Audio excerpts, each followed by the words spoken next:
رمضان مبارک رمضان مبارک رمضان مبارک رمضان مبارک لا حول ولا قوة إلا بالله العلي العظيم أعوذ بالله من الشيطان اللعين الرجيم بسم الله الرحمن الرحيم الحمد لله والصلاة على أهلها أما بعد دنیا کی ہر وہ شے جو شباب اور جوانی کے مرحلے سے گزرتی ہے اس شے کی خوبصورتی اور اس شے کا حسن کچھ اور ہی ہوتا ہے، لیکن یہی شے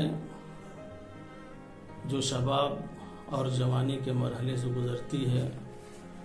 کسی مربی یا کسی نگراں کے دیکھ ریکھ میں اگر گزرے تو پھر اس شباب اور اس جوانی میں چار چاند لگ جاتے ہیں۔ جس طرح ایک پھل اگر کسی باغبان کی نگرانی میں منزل شباب اور جوانی پر پہنچتا ہے تو اس پھل کی خوبصورتی اور حسن کچھ اور ہوتا ہے، اس کا ذائقہ اور اس کی لذت کچھ اور ہوتی ہے۔ ایک پھول اگر کسی مالی کی نگرانی میں کسی مالی کی دیکھ ریکھ میں اگر وہ منزل کمال تک پہنچتا ہے، شباب اور جوانی کی منزل سے ہمکنار ہوتا ہے تو اس پھول کا حسن ہی کچھ اور ہوتا ہے۔ اسی طریقے سے ایک بچہ جب تربیت یافتہ والدین یا معلم کے زیر اثر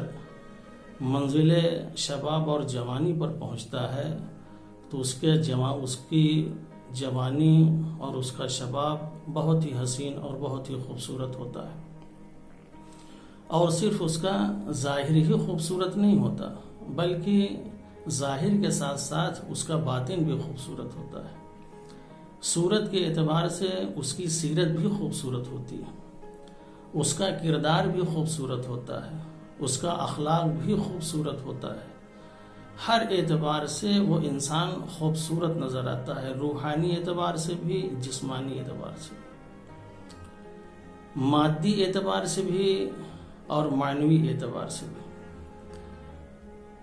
جیسا کہ امام حسین علیہ السلام نے حضرت علی اکبر علیہ السلام کے لیے فرمایا، اجمع الناس خلقا و خلقا و منطقا برسول اللہ۔ علی اکبر صورت میں، سیرت میں، رفتار میں، گفتار میں رسول اللہ سے مشابہ ہے۔ امام حسین علیہ السلام نے اگر حضرت علی اکبر علیہ السلام کے لیے یہ کہا تو یقیناً علی اکبر علیہ السلام کے اندر ایسی شباہت موجود تھی جس کی وجہ سے امام حسین علیہ السلام نے کہا،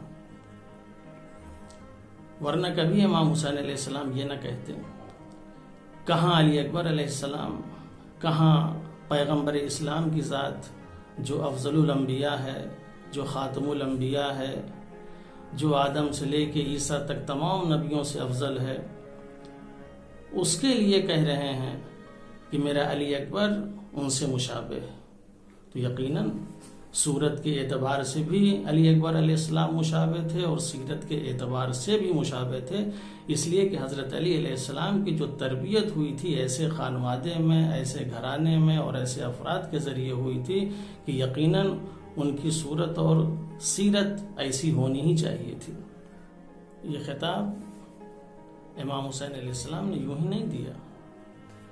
بلکہ علی اکبر علیہ السلام کی وہ چیزیں دیکھیں تب جا کے یہ خطاب دیا ہے۔ ہمارے جیسے نہیں تھے وہ کہ ہم بغیر سوچے سمجھے خطاب دے دیا کرتے ہیں، سوچے سمجھے جو ہے کسی کو لقب سے نواز دیتے ہیں، یہ امام کی ذات تھی۔ اسی طریقے سے حضرت یوسف علیہ السلام کا حسن اکثر و بیشتر ان کا تذکرہ کیا جاتا ہے، ان کا ذکر کیا جاتا ہے،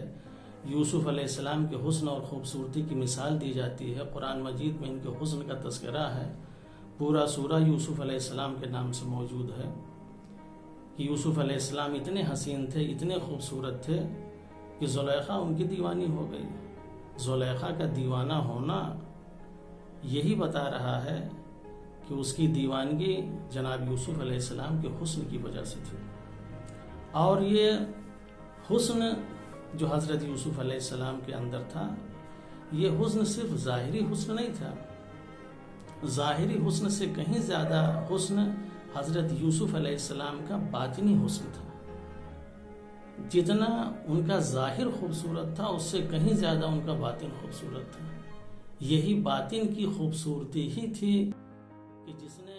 حضرت یوسف علیہ السلام کے دامن کو داغدار ہونے سے بچا لیا۔ اور حضرت یوسف علیہ السلام نے کہا رب السجن احب الی مما یدعوننی، پروردگارہ یہ عورتیں جس چیز کی طرف مجھے بلا رہی ہیں اس سے کہیں بہتر میرے لیے قید اور زندان ہے، لیکن ان کی دعوت مجھے قابل قبول نہیں ہے۔ یعنی محل کی زندگی کو چھوڑنا گوارا کیا، زندان کی زندگی کو پسند کیا، صرف اسی وجہ سے کہ ان کا ضمیر، ان کی روح اتنی خوبصورت تھی کہ محل کو چھوڑ کے انہوں نے زندان کو قبول کیا۔ کاش کہ ہمارے جوان بھی اسی طریقے سے اپنے نفس کو، اپنی روح کو، اپنی معنویت کو محفوظ رکھیں اور اپنے دامن کو، اپنے عصمت کو، اپنے کردار کو داغدار ہونے سے بچا لیں، تو اس سے بڑی بات ایک جوان کے لیے اور کچھ نہیں ہو سکتا۔